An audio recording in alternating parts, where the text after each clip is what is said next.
우리의 삶 가운데 이 기다림이 차지하는 비중이 적지 않습니다. 나름대로 많은 기다림의 시간을 가졌을 거예요. 제가 중학교 입학시험을 치를 때 그때는 라디오를 통해서 합격자를 발표했습니다. 제 번호가 점점 가까워질수록 우리 온 가족이 한 방에 모여가지고 초조하게 기다리다가 486 하면서 아나운서가 불렀을 때 아주 함성을 지르던 그런 기억이 납니다. 미국에 와서 보니까 DMV에 가든 뭐 식당에 가든 디즈니랜드에 가든 정말 줄 서는 것 하나는 잘하는구나 하는 그런 인상을 받았습니다. 제가 보스턴에 있을 때 거기 힐탑이라 하는 스테이크하우스가 있는데 거긴 손님이 얼마나 많은지 보통 가면 한두 시간 이렇게 기다려야 합니다. 그러다 보니까 차례를 기다린 사람들을 위해서 한쪽에서 음료수와 또한 간단한 음식을 팔았습니다. 그래도 그곳에 온 사람들은 어느 누구도 불평하지 않고 의뢰 그러려니 하면서 즐겁게 대화하면서 자기 순서를 기다렸습니다. 자, 이 자리에 계신 분들은 잘 기다리는 편입니까? 뭐를 지금 간절히 기다리고 계신지요? 한국인들이 가장 많이 쓰는 단어 중에 하나가 빨리빨리일 겁니다. 말세의 특징, 이 다니엘서 12장 4절에 잘 나오는데 많은 사람이 빨리 왕래하며 지식이 더하리라 그랬어요. 정말 초고속 열차가 계속 개발되고 초고속 인터넷이 계속 깔리고 초고속 비행기들이 개발되고 있습니다. 모든 것이 빨라지는 세상에서 꾸물거리던 자칫 뒤처질지 모른다는 그 생각에 마음이 급해집니다. 조급하면 제대로 기다릴 수 없어요. 자기 생각대로 상대방이 빨리 움직이지 않으면 버럭 화부터 냅니다. 그렇지만 기다릴 때는 기다려야 합니다. 우리 신앙생활에서도 이 기다림은 빼놓을 수 없는 요소입니다. 기도의 응답도 약속의 성취도 하나님의 역사도 기다림으로 경험하게 되어 있습니다. 그래서 이 성경에는 기다림에 대한 그 관련된 구절들이 많습니다. 하나님이여 사슴이 시냇물을 찾기에 갈급한 같이 내 영혼이 주를 찾기에 갈급하나이다. 시편 42편 1절이죠. 이 시인은 무슨 이유에서인지 지금은 하나님을 자유롭게 예배드리지 못해요. 그러니까 그런 상황 속에서 그 하나님을 갈급해하는 그 자기 그 영혼의 모습을 마치 시냇물을 갈급히 찾아 헤매는 그런 목마른 사슴에 비유하고 있습니다. 또 시편 130편 6절 보면 파수꾼이 아침을 기다림보다 내 영혼이 주를 더 기다리나니 참으로 파수꾼의 아침을 기다림보다 더하도다. 남들은 자는 시간에 자지 못하고 깨어서 망을 봐야 되는 그 파수꾼이 어서 아침이 왔으면 좋겠다 간절히 기다리는데 그런 파수꾼의 기다림 이상으로 하나님의 위로를 기다립니다 하는 고백을 하고 있습니다. 우리 예수님께서 승천하시면서 제 아들에게 부탁하셨습니다. 예루살렘을 떠나지 말고 내게 들은 바 아버지의 약속하신 것을 기다리라 그랬어요. 제 아들은 그 주님의 말씀에 순종해서 다락방에 모여서 그 120명의 성도들이 열흘 동안 전혀 기도에 힘썼을 때 그들 모두에게 하나님의 성령이 충만하게 임했습니다. 자, 반면에 기다리지 못해서 낭패를 당한 사람들의 스토리도 성경에 나옵니다. 사무엘상 13장을 보면 길갈에서 이스라엘 군대와 블레셋 군대가 이렇게 서로 대치하고 있습니다. 그때 사무엘은 내가 일주일 만에 돌아오겠다 사울에게 말했습니다. 자, 그런 사이에 블레셋과의 전투를 두려워하는 이스라엘 군인들 중에 탈영병이 생기기 시작했습니다. 한 사람 한 사람 자꾸 빠져갑니다. 그러니까 사울이 다급한 마음이 들었어요. 아이 오기로 예정한 이 사무엘 우리 사사는 오지도 않고 안 되겠다. 뭐 불펴서 올리는 거 번제 뭐 제사장만 드리나 나도 드릴 수 있지 해가지고 불을 피고 거기 제사를 대신 드리다가 사무엘로부터 왕이 망령되이 행하였도다 하는 그런 책망을 듣습니다. 그 결과 하나님께서 이스라엘의 촛대를 사울에게서 다윗으로 옮기셨습니다. 자, 이스라엘 백성들은 메시아를 그 메시아 오심을 아주 갈망하면서 오랜 세월을 기다렸습니다. 자, 도대체 어떤 말씀에 근거해서 이스라엘 백성들이 메시아를 기다렸을까요? 우리 같이 한번 사무엘하 7장 12절 13절 읽겠습니다. 시작. 내가 내 몸에서 자식을 네 뒤에 세워 그 나라를 견고케 하리라. 저는 내 이름을 위하여 집을 건축할 것이요 나는 그 나라 위를 영원히 견고케 하리라. 듣기만 해도 얼마나 기분 좋은 말씀입니까? 다윗이 하나님의 전을 지어바치려 했을 때 됐다. 그러나 네 마음은 받겠다 하면서 하나님께 주신 복의 말씀이죠. 나단을 통해서 주었다 해서 나단의 신탁이라 이렇게 신학자들이 붙여놨습니다. 그러니까 사람들은 저 말을 들을 때, 내 몸에서 날 자식이 통해서 나라가 견고해진다고? 그러면 솔로몬인가 보다. 솔로몬을 통해서 저 약속이 금방 이루어지는구나 생각했어요. 그러나 솔로몬 어떻습니까? 수많은 이방 여인들을 자기 아내로 삼았어요. 여인들이 시집 올 때 혼자 옵니까? 뭘 가져오죠? 전부 다 자기 나라에서 섬기던 우상 딴지들을 들고 옵니다. 그러다 보니까 이스라엘 전체가 완전히 영적으로 타락해버렸어요. 그래서 하나님께서 불쌍히 여기서 솔로몬 때는 치지 않았지만 솔로몬이 죽고 나니까 나라가 둘로 쫙 쪼개지죠. 그러니까 사람들이 저 나단의 신탁이 저희 솔로몬에 관한 것이 아닌구나 하는 것을 깨닫습니다. 자, 그때부터 이스라엘은 점점 영적으로 떨어지기 시작하죠. 그러니까 하나님께서 선지자들을 보내서 장차 이 이스라엘이 하나님의 심판을 받으리라. 그러나 심판 가운데서도 하나님께서 회복의 메시지를 아울러 전하게 하셨습니다. 그러니까 사람들은 저 나단의 신탁을 보면서 저 예언은 지금 당장 이루어지는 것이 아니라 종말에 이루어지겠구나 생각했어요. 바로 여기서 유다의 메시아 사상이 나왔습니다. 자, 그래서 그들은 언젠가 하나님께서 이 다윗의 왕조를 재건할 메시아를 보내주시겠지 하면서 그 메시아를 기다렸습니다. 자, 그러나 100년, 200년 세월이 계속 흘러갑니다. 우리 말라기 선지자 이후로 하나님께서 400년 동안 예수님 오실 때까지 선지자를 보내지 않으셨습니다. 영적으로 아주 암흑기였어요. 더구나 그 당시에는 로마가 쳐들어와서 팔레스타인을 잡아먹었습니다. 그들의 삶은 말할 수 없이 피폐해졌습니다. 그런 속에서 예수님 당시에 경건한 유대인들은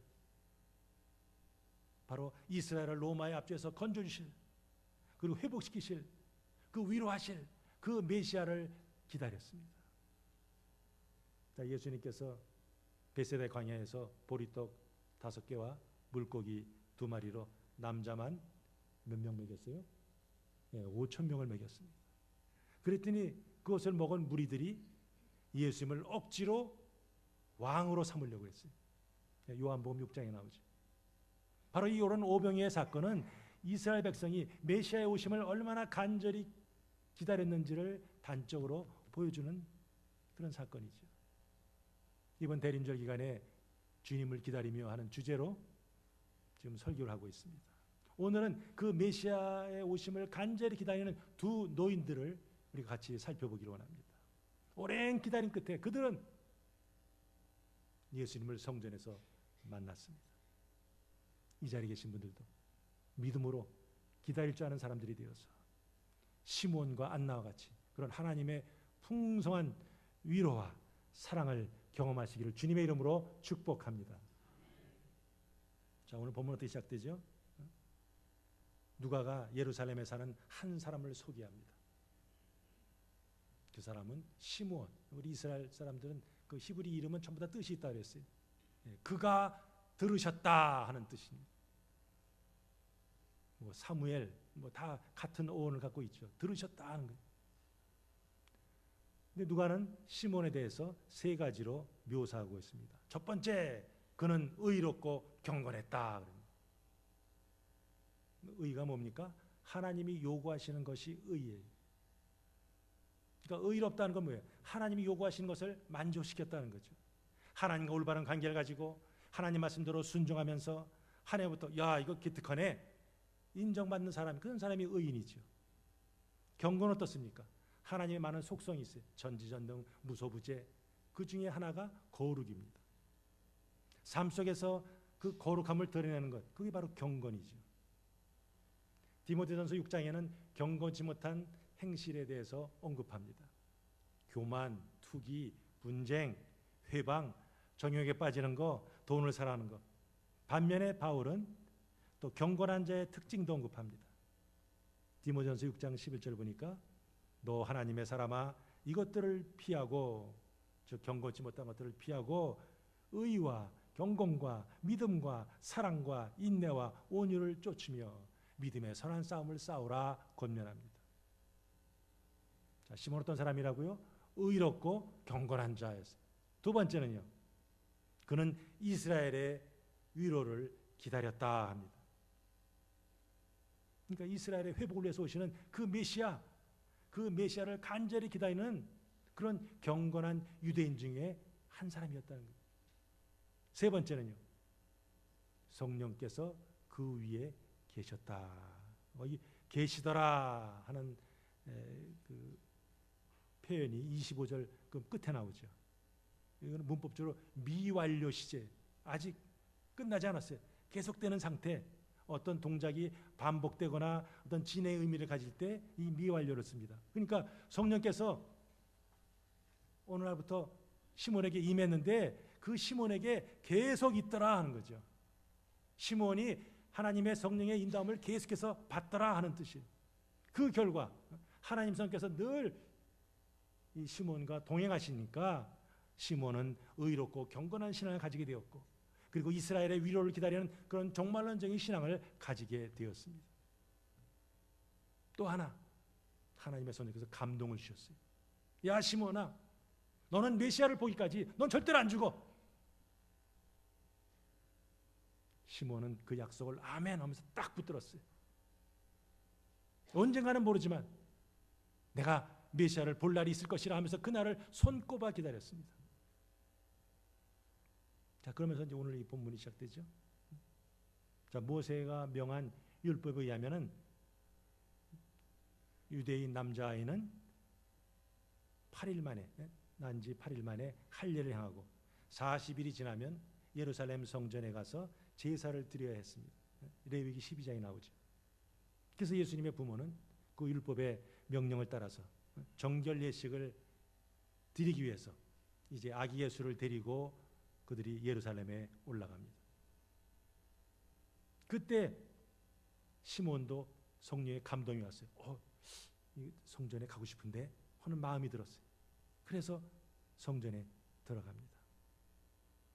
자, 그 예루살렘 성전에서는 날마다 하나님 앞에 제사가 드려집니다.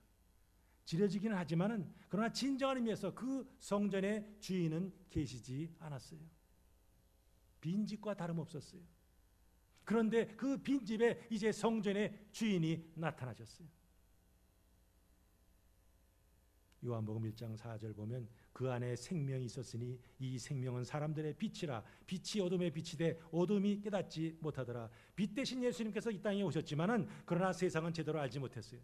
그렇다고 해서 모든 사람들이 메시아심을 전혀 알지 못했나? 그렇진 않죠. 오늘 보면 나오는 이 시몬, 비록 그가 나이가 많아서 늙었지만 육체적으로 연약했지만 그런 탁월한 영적인 분별력이 있었어요. 왜요? 하나님의 성령께서 그를 감동 주시니까. 그 성령의 감동 가운데서 강보에 쌓여서 오는 저 아기를 딱 보면서 메시아구나 하는 것을 그는 단번에 알아봤어요.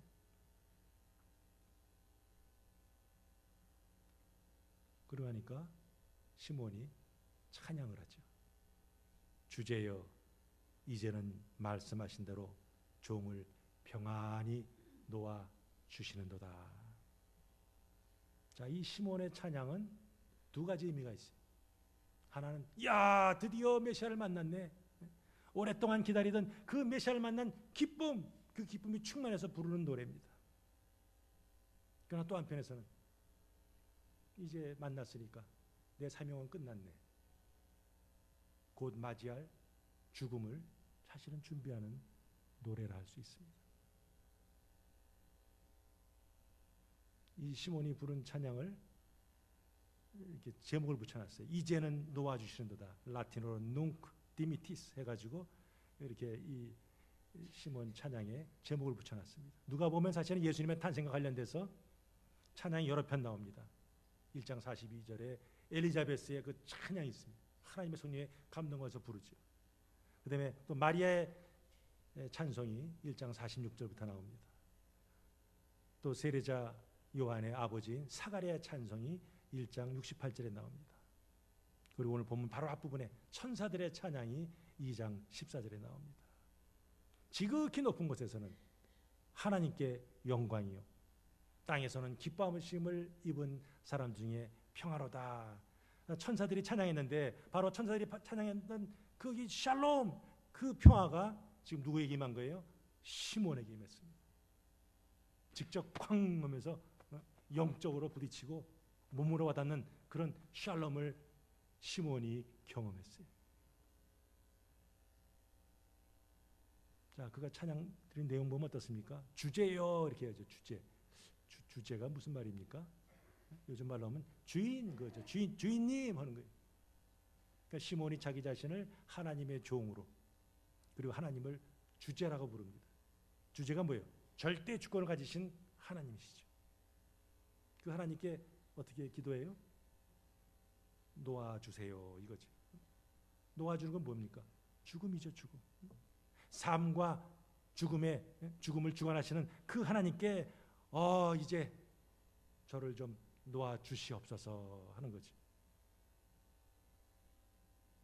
그러면서 이어서 시몬이 왜 감사와 찬양을 드리나 그 근거를 말씀해 줍니다. 30절부터 32절까지.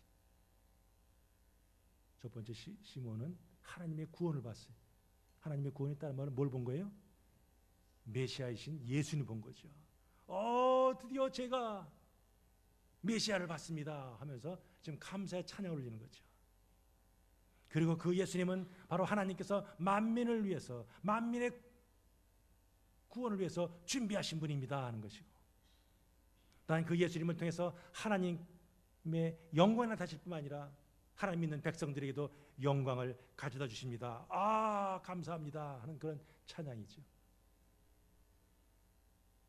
자, 그 찬양을 이렇게 들으면서 누가 듣고 있어요? 지금 이 사가랴가 이 찬양을 들을 때 누가 듣고 있습니까? 예수님의 부모님이 듣고 있죠. 부모님들의 반응이 어때요? 놀라는 거죠. 그의 부모가 그에 대한 말들을 놀랍게 여기더라 그랬어요. 놀라는 단어가 여기만 처음 나오는 건 아니죠. 앞에도 나왔어요. 언제요? 목자들이 와가지고 헐레벌떡 그냥 그 밤에 달려왔어요. 이거 구원자가 다윗의 동네에서 나셨다고요? 천사가 말해줬습니다 하면서 그 천사의 말을 전할 때 이 부모가 놀랐습니다. 이게 도대체 무슨 말이지? 하는 거예요. 근데 마리아는 그 목자가 전해주는 그 말을 마음에 두고 곰곰이 생각했다고 누가는 기록하고 있습니다. 자, 그러다가 지금 시몬의 찬양을 또 듣는 거예요. 컨퍼메이션, 더블 컨퍼메이션. 지금 하나님께서 이 아이를 통해 장차 무슨 일 하실 것인가 하는 것을 보여주는 거죠. 그러니까 그 찬송을 들으면서 또 놀라는 거죠. 저와 여러분들은 이미 성경에 대해서 읽었으니까 내용을 알죠. 예수님은 우리의 구원을 위해서 오셨고 장차 그분이 십자가에 달려 돌아가시고 이제 부활하실 거 알고 있어요. 그러나 예수님의 부모님은 지금 예수가 왜 왔나? 앞으로 얘에게 무슨 일이 벌어질까? 사실은 어렴풋이는 알지만 정확히 알지는 못했을 거예요. 그러니까 지금 말하는 걸 듣고 좀 놀라는 거죠. 자, 근데 시몬이 그 부모를 축복한 후에 시선을 딱 돌립니다. 누구한테 돌려요? 마리아를 향합니다. 그러면 장차 하면서 그 아기 예수에 대한 예언을 합니다. 우리 같이 한번 읽겠습니다. 시작. 보라, 이는 이스라엘 중 많은 사람을 패하거나 흥하게 하며 비방을 받는 표적이 되기 위하여 세움을 받았고 또 칼이 내 마음을 찌르듯 하리니 이는 여러 사람의 마음의 생각을 드러내려 함이라 하더라. 자, 저 말을 마리아가 들을 때 어때요? 기분이 좋겠어요? 좀 찜찜하겠어요? 좀 이상하죠? 이게 블레싱으로 시작한 것 같은데 어떻게 끝에 가서 좀 이상하네 이거지. 육신의 어머니로서는 사실은 가슴 아픈 예언이, 그러나 그가 감당해야 될 하늘의 메시지죠. 자, 보면 이스라엘 중 많은 사람을 패하거나 흥하게 한다 하는 말이 있어요. 즉 예수님을 인해서 유대인들이 이 대조적인 반응을 보일 것이라는 거죠. 예수님 믿고 순종한 자들은 흥할 것이요, 예수님을 배척하는 자들은 망할 것이라는 거죠. 하나님께서는 예수님을 인류의 구원과 심판의 표적이 되도록 세우셨어요. 예수님께서 십자가에서 죽으셨어요. 구원을 이루셨어요. 근데 구원을 이루셨다고 해서 모든 사람들이 자동적으로 다 구원받는 것은 아니에요. 예수를 영접한 자들에게는 죄사함이 있고 구원의 은혜와 영생의 선물이 주어집니다. 그러나 이 크신 사랑에 응답하지 못하고 배척하거나 무관심한 자들에게는 하나님의 심판이 임할 뿐입니다. 또한 예수님은 비방받는 표적이 된다고 합니다. 예수님의 사역 초기부터 종교 지도자들이 얼마나 따라다닙니까? 서기관들, 바리새인들, 사두개인들, 또 그들의 사주를 받는 사람들, 예수님을 절절 따라다니면서 뭔가 예수님의 꼬투리를 잡으려고 하고 예수님을 고소하려고, 심지어 죽이려고 했습니다. 예수님께서 모욕을 당하시고 핍박을 당하실 때 그것을 지켜보는 마리아의 마음이 어떻다고요? 마치 그냥 콱콱 찌르는 것 같이, 칼로 찌르는 듯이 아플 것이라 그랬어요. 예언이 이루어졌어요? 이루어졌죠. 실제로 살아난 아들이 자기 눈앞에서 십자가에 매달려서 피를 뚝뚝 흘리면서 점점 생명이 꺼져가는 그 모습을 마리아는 지켜봤어요. 얼마나 큰 고통을 가졌겠어요. 또한 예수님의 사역은 사람들의 마음의 생각을 드러낸다 그랬어요. 예수님의 말씀에 자기 삶을 비춰보니까 죄악된 자기의 모습을 깨닫는 거죠. 저분만이 나의 죄를 구원하시는구나 하는 것을 깨닫게 되는 거죠. 자, 그러면서 이제 누가는 또 다른 한 사람을 소개합니다. 예수님이 탄생할 때 여러 증인들이 나와요. 이제 36절부터 나오는 것은 이제 예수님의 탄생의 마지막 증인이죠. 누굽니까? 안나. 우리 히브리 사람들의 이름 다 이름의 뜻이 있다 그랬죠. 안나의 뜻이 뭐예요? Grace, 은혜죠. 자, 근데 우리 시몬에 대해서는 누가가 별로 소개가 없어요. 그냥 예루살렘에 시몬이라는 자가 있었는데 이렇게 시작되죠. 근데 안나에 대해서는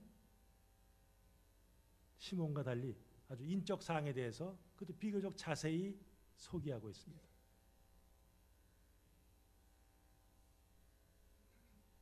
또 아셀 지파 바누엘의 딸 안나라는 선자가 있어 이렇게 되지만 원어에는 선지자가 있다 하는 게 나온 거죠. 그러니까 첫 번째 안나는 누구냐?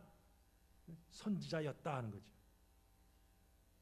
우리 그 신구약 성경에 여자 선지자들의 이름이 몇 사람 나오죠. 제일 먼저 나오는 여선지자가 누구예요? 출애굽기 15장에서 속옷치는 사람 누구예요? 미리암이죠. 그 다음에 사사기 4장에 보면 사사 중에 또 여자 사사가 있어요. 드보라가 있습니다. 그 다음에 열왕기하 22장에 훌다가 있습니다. 그 다음에 이사야 8장에 보면 이사야의 아내도 선지자였어요.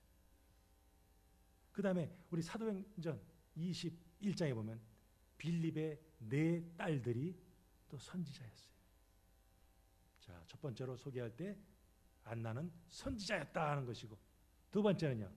근데 그 안나는 어느 지파에 속했다고요? 아셀 지파에 속했다 그랬어요.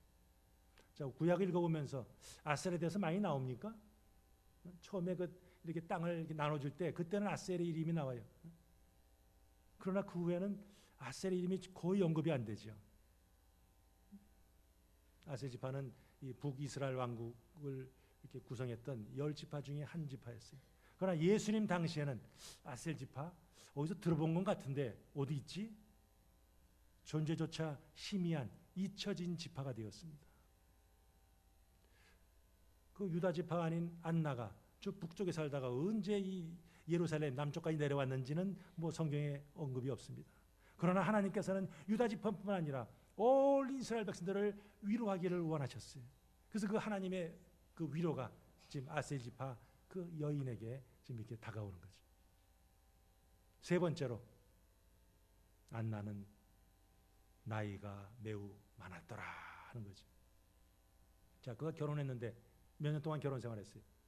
7년 했습니다. 우리 개역 성경, 지금 이건 개역 개정이고, 이 앞에 나온 개역 성경에는 그가 과부가 된 지 84년이 지났다 이렇게 나옵니다.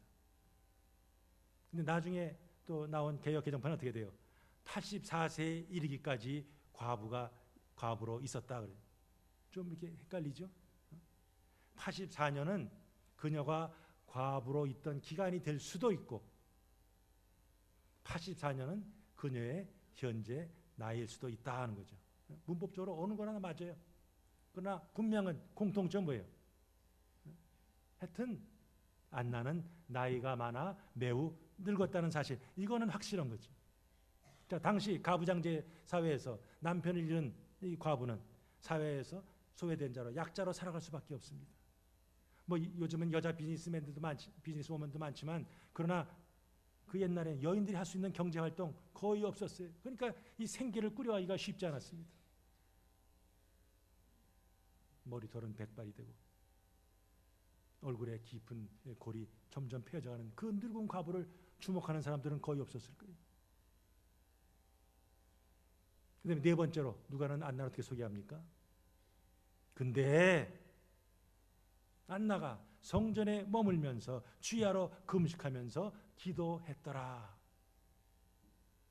안나는 자신의 그 불행한 과거에 매이거나 좌절하지 않고 오직 성전에서 기도하며 메시아를 기다렸다는 거죠. 38절에 보니까 마침 이때에 이렇게 나오죠. 우리가 생각할 때는 우연히 또 그때 성전에 있었네. 그게 마침 이때 아니에요. 그러나 그 뜻은 아니에요. 하나님의 역사에는 우연이 없어요. 모든 것은 하나님의 때에 이게 이루어지게 돼 있어요. 하나님의 섭리 가운데 이루어지죠. 지금 하나님의 안마에 합한, 하나님 보실 때 시몬과 같이 안나, 이거 기특하구나. 그래서 하나님께서는 그 안나를 찾아가셔서 그에게 위로 주기를 원하셨어요. 그러니까 성전에서 바로 아기 예수가 들어온 것을 그가 봤습니다. 그때 안나가 어떤 반응을 보입니까? 나의 기도를 들으신 하나님 감사합니다 하는 거죠. 또 자기와 같은 마음으로 메시아를 기다리는 사람들에게 내가 메시아 봤어 하면서 그 예수님에 대해서 전했습니다. 거기 보면 예루살렘의 속량을 바라는 모든 사람에게 그랬어요. 속량, 구속, 리뎀션 이런 말이죠. 근데 시므온이 비슷한 말을 했어요. 이스라엘의 위로, 결국 같은 말이죠. 이스라엘의 위로나 예루살렘의 속량이나 결국 뭐예요? 예수님의 십자가 부활을 통해서 이제 하나님의 구원 역사가 이루어질 것이라 그것을 담당하기 위해서 지금 예수님이 오셨다는 거죠. 자, 여기까지가 오늘 본문의 스토리입니다. 이제 성탄절이 2주 남았습니다. 이번 성탄절을 어떤 자세로 우리가 맞아야 되겠습니까? 같이 한번 읽겠습니다. 첫 번째로 시작. 예수님 만나기를 사모해야 합니다. 지금 예수님께서 이 땅에 구원의 주로 오시긴 오셨어요. 그러나 그를 믿어야 구원을 받습니다. 목회자에게 가장 큰 부담이 뭐예요? 모든 교우들이 분명한 구원의 확신을 가지고 신앙생활하는 거죠.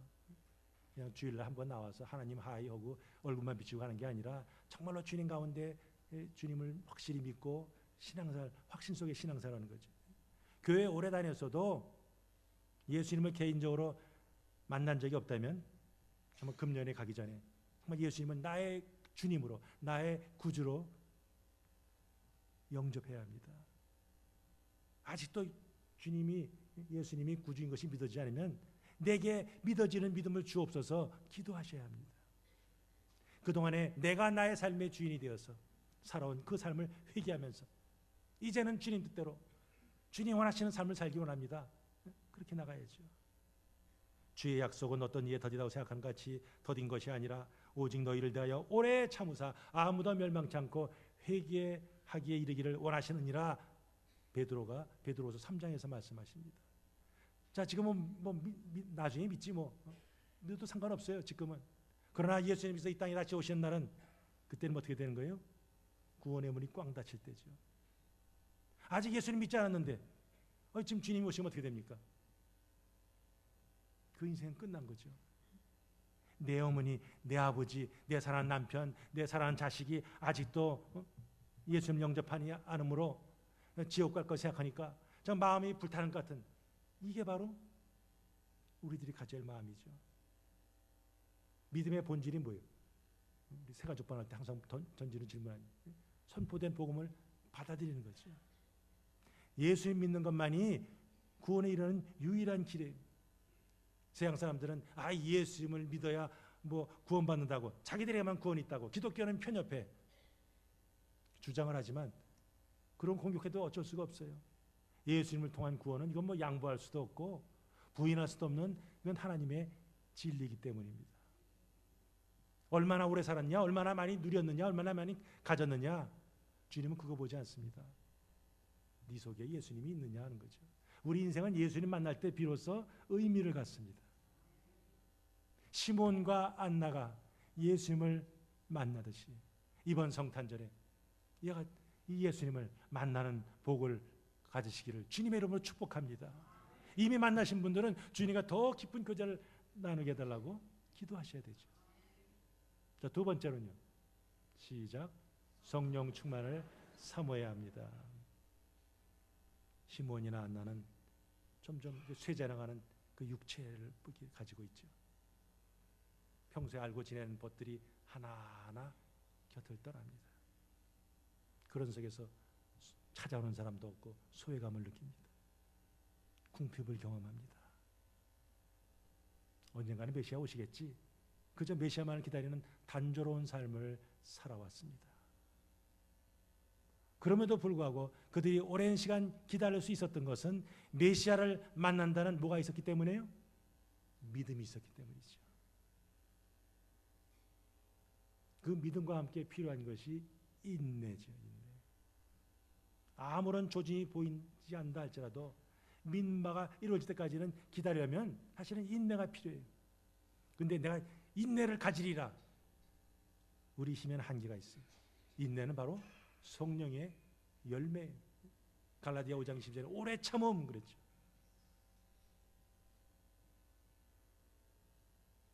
그러니까 그들이 시몬과 안나가 인내할 수 있었던 것은 뭐의 역사예요? 성령의 역사죠. 시몬과 안나는 성령의 사람들이었어요. 그래서 그들은 인내하면서 오랜 세월을 기다릴 수 있었습니다. 예수님은 지금 성전에 어떻게 들어와요? 강보에 쌓인 아기로 들어옵니다. 다른 사람들은 몰라요. 아기 하나 들어오나 보다. 그냥 결례의식, 정결의식 행하나 보다 그랬어요. 그러나 시몬과 안나는 남들이 갖지 않은,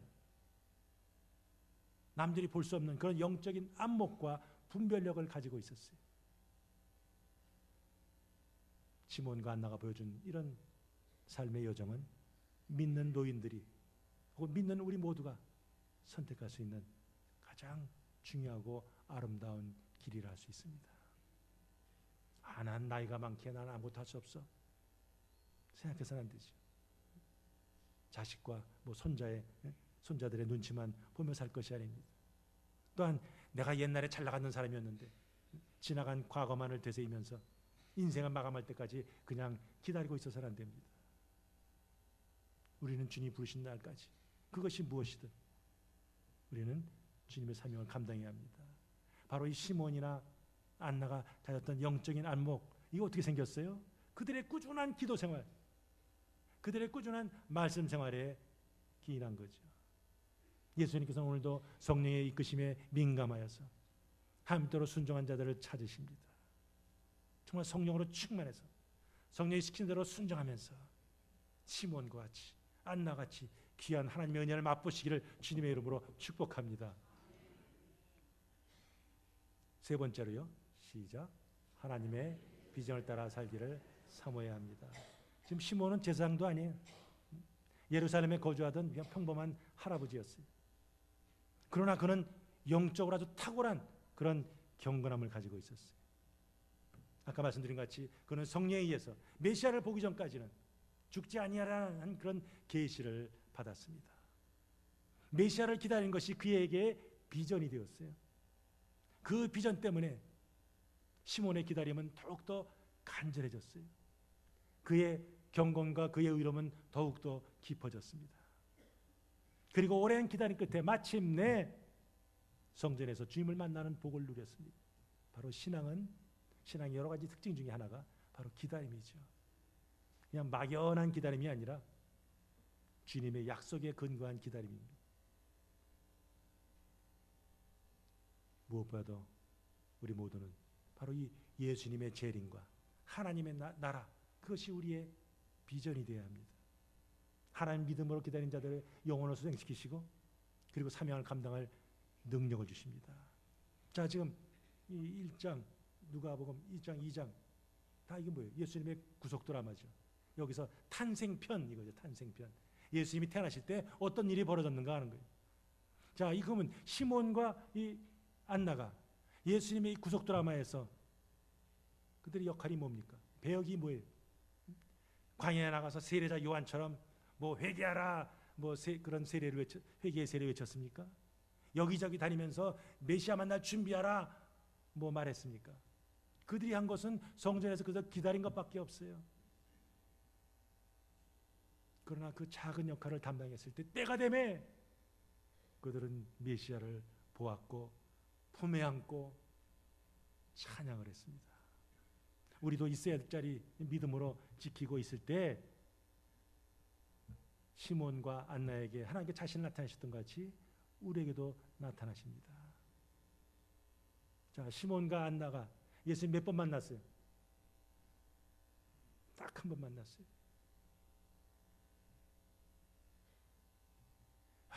이거 뭐 헛고생했네.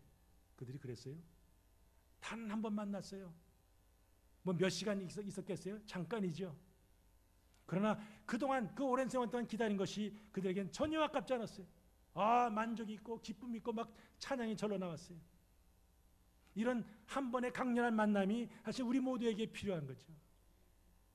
주님과의 만남은 모든 것을 보상받을 만한 그런 가치가 있어요. 주님 만나고 또한 무엇이라 말할 수 없는 그런 놀라운 은혜를 경험했다면 우린 그것을 나눠야죠. 2018년도에 이 새해에도 주님이 주시는 비전을 가지고 우리가 있어야 될 자리를 지키면서 우리에게 주신 이 주님의 비전을 우리가 이루어야 합니다. 그리고 하나님의 위로를 받는 대로 이웃을 향해서 그리스도 안에 있는 이 하나님의 은혜를 전해야 합니다. 마지막으로요. 시작. 아름다운 마무리 짓기를 사모합니다. 피니시 웰 하는 인생이 돼야죠. 시몬은 아기 예수를 딱 품에 안고 하나님께서 말씀하신 대로 종을 평안히 놓아 주십니다. 감사 이거죠. 좀 더 살고 싶은데요. 아직 할 일이 남았는데요. 이러지 않았어요. 세상에 줄 수 없는 가장 귀한 그것을 아주 충만히 체험받고 나니까 더 이상 뭐 세상에서 바랄 게 없었어요. 참된 성도는 자신 안에 영생이 있는 것과 또한 죽음 넘어 저편에 있는 그 영원한 안식의 나라가 있음을 확신하는 거죠. 바울은 고린도후서 5장에서 만일 땅에 있는 장막집이 무너지면 하늘에 있는 영원한 집이 우리에게 있을 줄을 안다 그랬어요. 땅에 있는 장막집이 뭐예요? 자기 육신이죠. 육신. 내가 이제 언제 죽을 거야. 그렇지만 죽는 걸로 끝나는 게 아니라 그냥 가루로 되고 뭐 태워지고 뭐 화장해서 사라지는 것이 아니라 우리가 있을 영원한 집 그것이 있다 하는 것을 믿음의 눈으로 바라보면서 오히려 다른 사람들을 위로했습니다. 그래서 바울이 죽을 날만 기다린 것은 아니에요. 그가 선교의 사명만 아니었다면 이 세상을 떠나서 난 그리스도와 함께 있는 것 그게 좋은데 빌립보 1장 23절에 나오죠. 그렇지만 하나님께서 내가 이 땅에 있는 동안 복음을 전하라고 이방인의 사도로 사명하셨기에 그 사명을 지금은 감당한다 고백합니다. 죽음이란 우리 성도들에게 영원한 본향으로 가는 그런 통로가 됩니다. 우리 모두가 복음에 합당한 삶을 살다가 시몬처럼 주님께서 부르실 때 우리는 미련 없이 이 삶을 마무리해야 합니다. 전에도 말씀드렸듯이 우리 교회 70세 이상 되는 아브라함 선교연들 가정으로 따져보니까 60가정입니다. 비록 나이가 들어서 늙을지라도 정말 성령의 열매를 풍성히 맺고 신앙의 진액이 이전보다 더욱더 좀 진해져서 믿음의 그 빛을 더욱더 발하시는 우리 어른들이 되시기를 정말 주님의 이름으로 축복합니다. 하나님